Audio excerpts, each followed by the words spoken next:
Hello everyone, and welcome back to the Nordic Sound Channel, to our very first in-person interview, and I could not have asked for a better band to sort of pilot a live interview format. I have with me the wonderful Mio. I have Henrik, Maya, and Dio, who has more than earned that name, at least in my opinion. And they are with Mio, one of my favorite bands from this year that has debuted a new album. You guys saw my review. Absolutely love the music you guys do. And I lost my mind to see you guys announced at Midgardsblot, of all places. Have you guys played festivals before? Yes, we have, but I think this is our first proper metal festival. My next question was going to be, did any of you expect to be playing anytime soon at a Viking festival? No, not really. So no? That's the first. Cool. That's the first. Yeah. Hell yeah. But which of the three of you would have been most likely to be found at a Viking festival anyway? Probably. Yeah. That's the one. Are you the one with the poncho? Are you more of the metalhead guy? Yeah. Cool. Yeah, I would think say I'm the more metalhead dude in the band. Yeah. Is there a metal band you were looking forward to the most at this festival? Enslaved was pretty big for me. Oh, yeah, awesome. I've seen them like 6 times and they never get old. They never get old. Right. Right. Cool. Yeah. So what I would love to hear from you guys is sort of, I want to know the story of how Mio came to be. I kind of got some teasers, little snippets and stories leading up, but whoever wants to go first, I would love to hear the origin story of Mio. Yeah, I think I have to go because I was in the original, the first Mio. Started the Mio, I think is the word. There was an original Mio? Yeah, it was. A Mio classic? Yeah, no, it was actually it's fun because that's the origin of the name, because Mio is from when we started it. It was me and Marianne, who's the bass player. Okay. Which is, Mio is a combination of Dio and Marianne. So awesome. It was us as a duo actually. Okay. And we went to high school together and studied music there.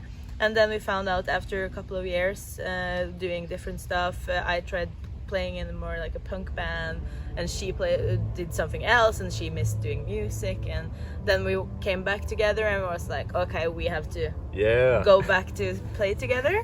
And then Mio came together, and then it has been like a pandemic. It has been different members, and then we finally, 1.5 years ago, we landed on the lineup we are now, which is 6 people, and not a duo at all anymore. We're a band, and it has been. It feels like Mio has become the form it's supposed to be. That's beautiful. Yes. I love the way you put that. So that's it feels really like, okay, now we are Mio, That's good. It's nice to feel comfortable, you at least for the foreseeable future feel like you can relax for a bit in terms of yeah, absolutely. And I think the main thing is we're working good together, we're friends, and we're working good as musicians together, and everyone is committed equally to the group, and that's amazing, because that's how they get you. When they're committed to 10 bands at a time, it doesn't work. So here is it's the first priority for everyone, and it's great. And that comes through in the music, which I've already fawned over enough, and maybe I'll fawn over a little bit later. So Maya and Henrik, what is your side of the story for how you came to Mio? Well, maybe I'll start because I came before you. So I met you studying musicology. Actually. No way. Have you been keeping that a secret from me so I don't talk your ear off about musicology? Well, I didn't think about mentioning it. we went to bachelor's together, and we met. Actually, we got to know each other. We went to Voss for this folk music. We went there for a week to learn about folk music and cool. stuff. And we started talking, and I mentioned that, I play the fiddle and I have a hardingfele. And then suddenly Dio was like, oh, Maya, come here. Have a smoke with me, please. Take a cigarette. I'm dragging her into a dark corner and be like, Maya, let me tell you something. So for anyone who meets Dio, that's her trick. Yes, that's how everyone starts in the band. If you're looking suspicious with a cigarette making eye contact with you, you gotta put your guard up. So but yeah, then yeah, she said that her band needed a new fiddle player. So Yeah.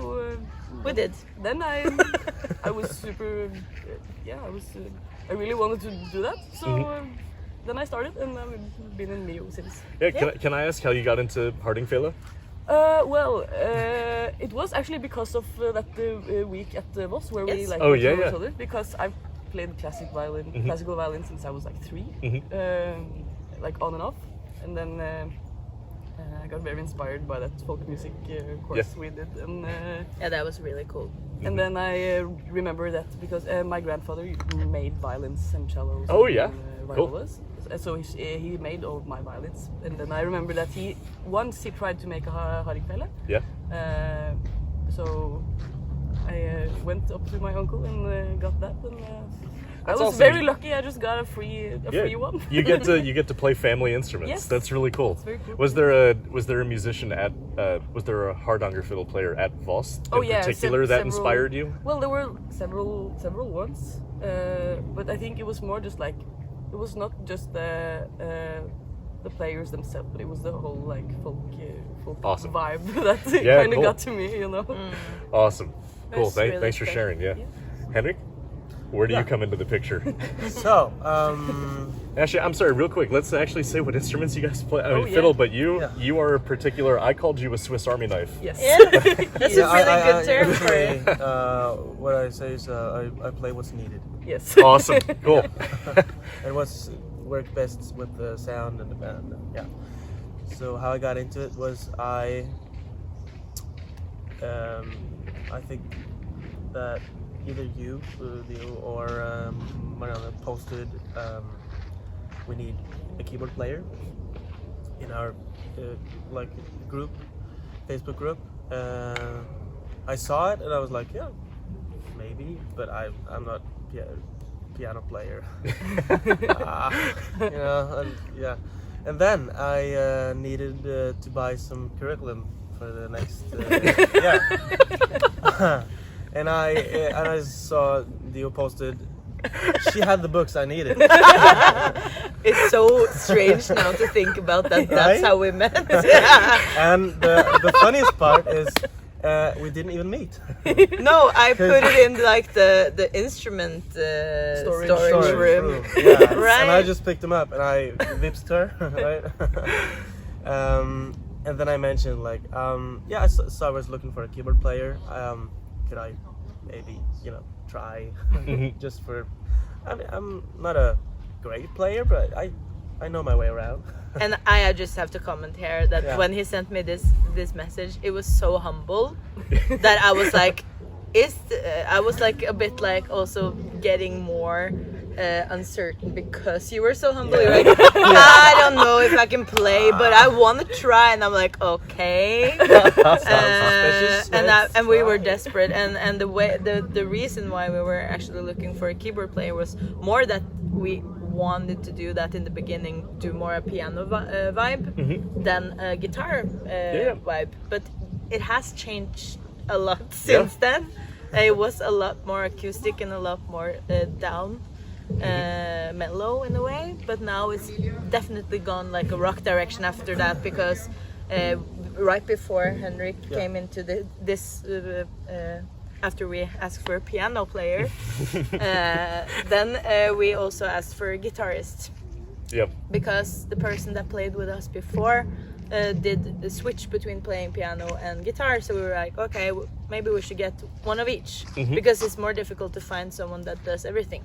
But what happened was we found a guitarist, El guitarist, that had played a lot of rock, Jakob, which is coming on Saturday, and then this guy shows up, and he doesn't play piano primarily. He also brings an accordion To the first, And practice. that was kind of funny because I heard the first track I heard with like a Google Drive link or something was Alena, Yeah.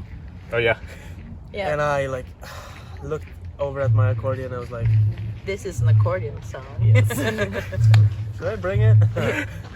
And I was like, yeah, fuck it. Yeah, the story I had in my head is that you were actually just an accordion player that tells people you play piano so you can sort of Trojan horse So, your yeah, way in yeah. as an accordion Right? player. But I wanted to say that I think that something you just said that you had this vision for what Mio was, but it's grown since then. I think that's like a really great trait to have as musicians in a group, is that even though you have your idea of what you want it to be, you also allowed it to grow into what it could be or what it was becoming.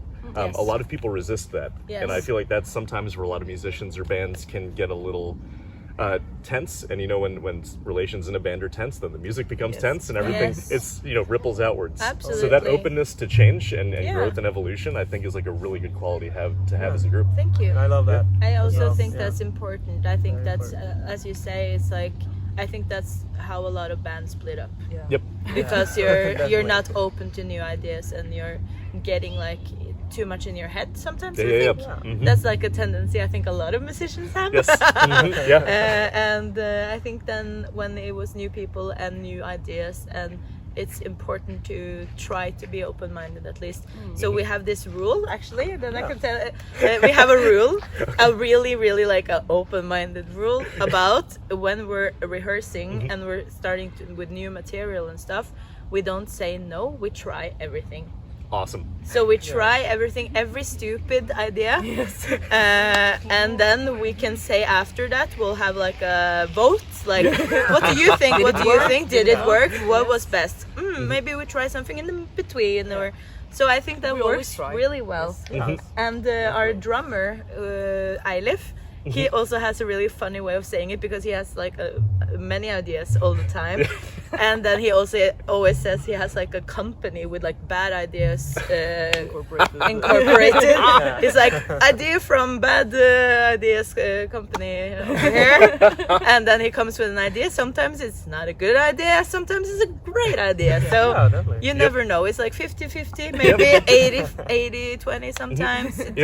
We would just have to hear it, and he just like presents it in this funny way, which also I think keeps us a bit more light on stuff, like not being so strict about just Awesome. Definitely. trying it.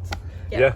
It sounds backwards, but so many of my best ideas started as stupid ideas. Yeah. It's just if I worked on them for long enough, they stop being stupid, or they stay being stupid, and after right. long enough, I'm just like, all right, I've had enough of you. Yeah. That's not gonna work. Yeah, definitely. So, speaking about creative vision, what is like your current vision like as Mio? It doesn't have. I don't mean to make it sound like it has to be a philosophical, but like at least what does the music of Mio sort of mean to you all when you meet to make it? Do you have like a single coherent idea of what you want Mio to be, or anything? I think the main thing about Mio, which I really like, is that we're a combination of 6 really different people. I have in meeting all of you. That's one of my favorite parts about you guys. Yeah, thank Yeah. you. And I feel like Mio is kind of it. It's not one thing; it's a lot of things, and that's why it's special to me. So the creative vision not is one to be thing. a lot of things. Yes. Yeah. In a way, I will say so. I like that we're not restricting to one thing. We're doing what we like, and Mio is like a product of like the result of a lot of different inspirations. That's the thing. And you can definitely hear that listening to Ingen Tidal Mista. Yeah. Yeah, you can. I think. As I said in my review when I was going through it, I always, like a dork, I sit down and listen to an album beginning to end, like like an old person. I'll just put on the record, and one of my favorite things is I never knew what was going to happen next, and that is the sort of chaos that I crave in my musicians. Yeah. So did you guys want to add anything to what Mio is to you? Well, I really agree with what Leo said. I think it's we've always been like the fact that we are 6 so different people and with different backgrounds and different types of music. I think that's that's a huge strength for us, and I think Cool. that's what shapes our music. Yeah. Maybe. Absolutely. For me personally, it's a playground. I mean, the last 10 years I've been collecting instruments, coming up at around 50 now, so probably. I'm a chronic instrument collector. My wife Alyssa straight up told me if I bring home another instrument from this festival, she will strangle me. Because I already start behind, because my first instrument's the double bass. Yeah. So it's already the size of a yes. futon, so I started out behind. That was smart, I think. Yeah. It can't get worse. Yeah, right. Right? Well, I should. Hey, Alyssa, when you watch this, it could be worse. Yeah. Could be worse. Henrik can Just- tell you about the newest one he got, by Yeah. the way. Oh yeah. Yeah. So I was at Finn, which is like. It's like Amazon in a way. Okay. What's it You called? buy stuff online from other people. Okay. Used Yeah. product site. Mhm. Whatever. Yeah. I was looking at, and then I saw. I don't know how to pronounce it, but Guchong. Oh, Chinese. guzheng. No, I can't Guzheng? pronounce it either. I've always called it a guzheng, but I know what you're talking Yeah, about. but the E becomes an O. I don't know. Yeah. Let's just not try to speak Mandarin here. So yeah, I didn't. You know, there was a little picture on my phone. I was like, yeah, sure, I could just pick it up today. And the owner of it had put it down by like 2/3 of the price. So it's Yeah. just like $90 or something. Mhm. Yeah, it's nothing. Yeah. And I said, yeah, I can pick it up today, like right now. And he said, yeah, I'll bring it to you. Don't worry, I'll have a car and I'll just come over to you. And he just got in the back of his car and take it out. And we sat it on the ground. It was taller than me. I was wondering if the reason you were laughing is because I know how big those things Yes. are. Yeah. Well, It really he is. wasn't apparently. prepared. He was- I wasn't. how I big it knew they was. were big, but that big. Yeah. Yep. Yeah. And I brought it home to my apartment and our apartment because I have a girlfriend who lives with me, and I instantly just called her and was like, I'm sorry. babe, I love you. I love it. But yeah, I bought this, and it's Don't leave me, please. it's huge. So we might First have things to- first, I love you. Second, I bought a thing. Yeah. You have And to it's sleep big. on the couch. It's not space in the bed anymore. Oh, that was great. So yeah, maybe I'll use it on the next album. Yeah. No, I'm hoping to hear it. Yeah. So with all this in mind, I'm curious. You guys are based out of Oslo, right? How has the Oslo music scene in general sort of like been receptive of you? I like that you're already laughing. How has the Oslo scene in general like taken to your music? I think the Oslo punk scene loves us. Yes. Good. That's a good Yes. good Start. start. Yeah. Yeah. Yeah, we played a lot at Blitz, the place we mentioned earlier, like Yeah, yeah. the park venue thing. Do you want to say a little bit about Blitz? Maybe an opportunity to talk it up a little bit. It's In case any Americans who watch this are just Yeah. like, I want to go now. Yeah. Well, it's an activist house in Oslo that's been around for 41 years. Yeah. So it has a lot of history, and it has both the vegetarian and vegan cafe, and a lot of concerts and practice rooms, and an info shop, and like studios. Dude, hell yeah, this sounds like a great place. It's Yes, a great it is. place. It is. So I've been working there for some years, and we started doing some concerts there. So that's probably where we found like our crowd the most. Yeah. I think. in Yeah. Oslo. I would say so, and then it started like a domino effect, because then we just started playing there again and again and again. Yes. Because we loved it. It's a really Yep. good venue. It has a lot of also history for maybe if it's Americans watching. It's like, but for us, it's really like it's a really known name in Norway Yep. in the underground like rock and punk scene. So people know the house, and a lot of like famous bands, rock bands, started their career there. Motorcycle played there, and Turbo Negro Oh yeah. started there. It's a long time, like in the 90s, and it's been a lot of also like a cool band from abroad with big names like Chumbawamba has been played there. Yeah.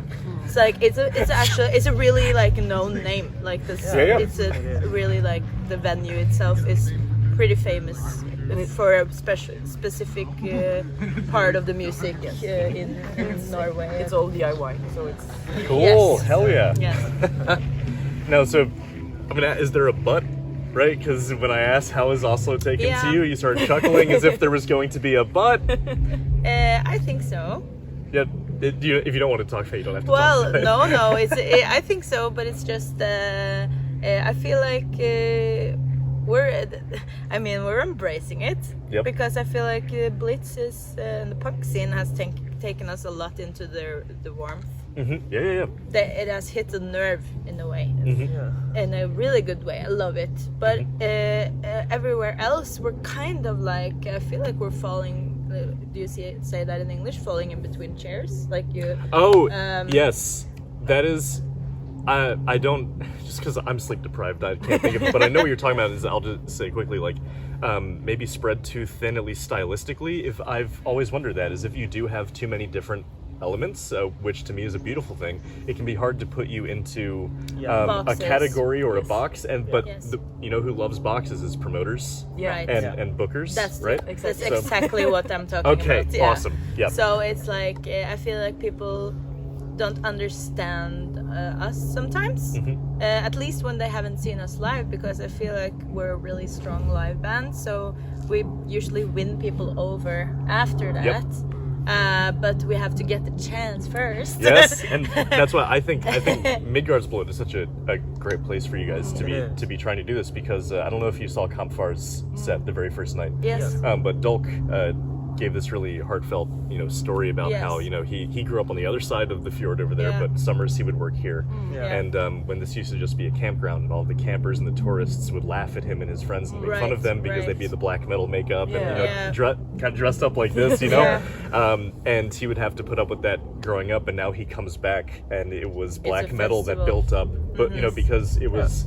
This museum was kind of struggling financially before Midgardsblot. Yeah. Right. That was the way that I they didn't know started. that. No, yeah. So when That's they crazy. built I learned this from the guy who sort of directed the archaeological part of building that. Okay. Is they were having trouble seeing returns on building this amazing Viking village. Yeah. And then someone was like, how about a black metal festival in a Yeah. Viking village? Yeah. That sounds like an easy sell. Right. And every year it has grown exponentially. Right. Yeah. And so now to Dolk, he comes back 30 years later and he says, I built this place. Yeah. When the people who used to laugh and ridicule, Yeah. those types of people were doing nothing to help this place. Right. And so in that way, he kind of tells this as a story of the place where the misfits won. Yes.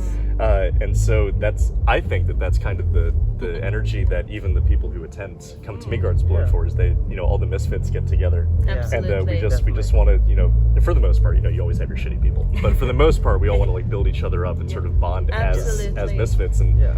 I think people are going to really, really love your set tomorrow. Hope so, And Hope so. Actually, in that, what was your first reaction to when I'm assuming it was Vuna who reached Yep, out to you guys for booking? What was your first reaction being asked to play at Midgardsblot? Oh my Crazy. God, I was really stoked. Yeah, I have to say, because that's exactly like the story you said now. And Runa has got a lot of praise, and she deserves all the praise she can get for doing this. She's a great person. Yep. I met her at kind of like a showcase festival in Oslo, where I work at a record company in the daily for other artists and bands. Yep. And I was there actually for my job. Yeah. And then they had this kind of like Midgardsblot event at Kniven, which is like a black metal bar. Yeah. Metal bar in Oslo, and they had like Mjød, and they had like talked about come to Midgardsblot, that kind of for like bransje, like the music business. Yeah. So I came there, and then I immediately was not able almost to say hi, because I said to Runa, hello. I don't think I was able to say my name even before she was like, you play in Mio. And then I was like, yes. And she was like, you have to come and play to Midgardsblot. Yep. And I was like, I didn't even have time to sell us in. I was like, I was preparing to just be like, and so I play in this band. Yeah. But she was like, oh, I've been thinking about booking you for a long time. And you have to play next year. And I'm like, oh my God, that would be really nice.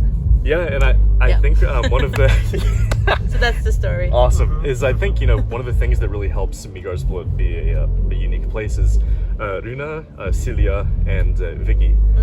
All three of them actually come from the EDM scene before they did this, and that's actually how they try and sneak in bands like Isak and others. So again, sleep deprivation list ends there. And so they have that sort of daring. The word that I hear applied to Runa is she's very daring and she's very brave with her booking. Yes. Because I will tell you, you know, at no metal festival in the States do I think Isak could have like gotten the energy and reaction out of the crowd that they did, right? And so to me, that's what makes Midgardsblot such a special place. I think so. Yeah, and I'm just so stoked that you guys have the opportunity to be a part of it. Yeah, me too. Now, I do want to give you guys a chance before we wrap up here. Did you have any maybe? You don't have to answer this, and I can just edit it out if you don't want to answer it. But did you guys have any ideas of what Midgardsblot might be like being here, and then how it might have matched with expectations, or maybe subverted expectations? Well, I think it's pretty much what I expected, because I've never been here before, but I know a lot of people that's like working here every year, basically. So I've heard a lot about it. So I think it's pretty much what I expected. Yes, and that's very cool, because I was expecting something good. So. All right, cool, awesome, easy answer. Cool, love it. And then I guess I just want to hear so far, maybe not favorite, because I don't want to put you guys on the spot to highlight one person, but just who is a musician each of you have seen so far at the fest that's left an impression on you? Maybe I can start with Henrik. He hasn't had a chance to talk about it. Like playing? Yeah, just anyone that you've seen playing that's really left an impression on you. It doesn't have to be favorite, but just... it was Sevula. Yeah. Which is... I've seen Katarina a couple of times too, and... I think these are better. Like, they're more relaxed on stage, and they're just vibing. No, I agree, So, both the like... male front person and the female front person, they were really great energy, and inspired me to get more instruments. Definitely. I was thinking, he's talking about Sevula. I know where this is going with the instrument collector. Because Faber, I don't have that Karnix. Yeah. It was Faber, the lead guy at Sevula. He is a chronic instrument collector too. I'm not surprised. No, not at all. No, but I love Sevula. I've been trying to get him on the channel here, but it's just he's always touring and all that. So I have to wait for him to get bored. You know? No, I have the same thing. I've been listening to him since his first album, and we were talking. His earlier albums are much more intimate and like laid back, and sort of he's gotten more cinematic and more like epic, you know, as his discography goes on. It's kind of like watching a plant grow if you start with his first album and go to the last. Cool. Those are really great. Yeah. Maya? Yeah, I think I'm gonna have to say Enslaved, because I've never seen them before, and they're of course legendary. So that was... What a place to see Enslaved for the first time. Right, very cool. That's awesome. Did you get to see them unveil the Heimdall statue? Yeah, so cool. That's an experience. All right, Dionysia? I think I'm actually looking forward to seeing the most today, Katarina Baruch. I saw her last week, and I was blown away. And then she played at a pop festival in Oslo. I mean, it's mixed, but it's like more popular music. And she blew people away. Really like deserved. Because you know how it gets on that kind of festivals, people drinking and talking, but they were fucking completely silent because she's so good. And I was like, I was crying, I was dancing, I was singing. I mean, I think that might be like one of the best concert experiences I've had this year. Like next to Iggy Pop. Like, so I like a lot of different stuff, but so I'm really looking forward to seeing her in Gildehallen, like in the setting, a different setting, because I think she will rock that too. It's good. Yeah, she's one of my most anticipated ones too. Yes. Again, I know I've said this a few times about different musicians, but I lost my mind when I saw that Katarina was going to Yes. be playing the Gilde Holland of all Oh. places. Right, that's going to be such an atmosphere It will. that I'm definitely looking forward to. Me too. All right, cool. So I have held you guys hostage here on this mushroom-covered log for long enough. So if people want to listen to Mio, support Mio, learn more about Mio, all Yeah. that sort of stuff, where can they find more about you guys?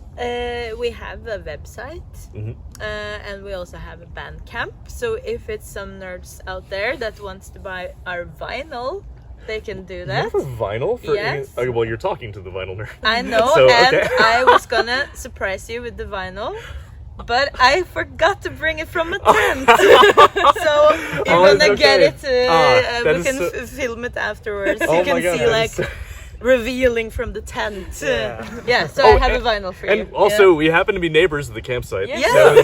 That was when I met my friend Jen Yes. from Canada. Yeah, Is right next to me, and she said, "Oh, Mio." I told them Jameson, and they said Jameson America. Yeah, we were like that Jameson, and That was I a was funny- like, okay, funny we're living coincidence. there. Yeah. Yeah, that But- was fun. Yeah, so yeah, they can find us on Bandcamp, and they can find us on Facebook and Instagram. I keep it updated all the time. So Yep. Yeah. No, you guys are so much fun to follow on And I social guess media. Yes. Thank you. if you live close by to Seattle, you can get your vinyl, I think. I drove to Oh, Seattle a few right. months ago, and it was Or- 24 hours, and I'm not doing that again. no, actually we have for the US ones. Yeah, that's true, Yeah. Henrik. Mm-hmm. We have this. We played a warm up for a really really cool folk punk band Oh, yeah? called Bridge City Sinners. Oh. yeah. Really? Dude, hell yeah. At Blitz. At Blitz last year. No last way! summer. Yeah. That is so cool. Yeah. So- I will actually say, of all the places in the U.S. I can think of that would love you guys the Yeah. most, it's the Pacific Northwest, Yes. the Yeah. Seattle, Oregon area. Yeah. We have talked with them about doing some more stuff together, so that would be nice. Mm-hmm. And we played with them in Norway, and after that we made a deal. So Flail Records, which is their record company, Mm-hmm. Yeah. they're selling some of our vinyls in the US. So cool. If people Yeah. want to buy it in the US, they can go to flailrecords.com and find it there. Or Instagram. Instead of then you can get it directly in the US instead of doing it from Shipping from Norway. Norway. Shipping it Yes. from Norway. Yeah. Awesome. Well, So, yeah. Mio, it has been so great getting to know you guys and meet you You guys and too. all that, and I'm You really too. looking forward to your set tomorrow, okay? I know you are going to blow some freaking minds, okay? I Hope so. am Hope so. very looking forward Of to course. it. And you guys that look for my big dumb bald head Yeah. front and center, I'll be right there losing my mind, okay? Yeah, thank all right, you. yeah. And then before you wrap up, thank you, Lisa, for in the back here. You don't have to turn the camera around, but thank you for making sure nothing breaks while we do this. I always Yay. appreciate the tech people. No problem. Thank you.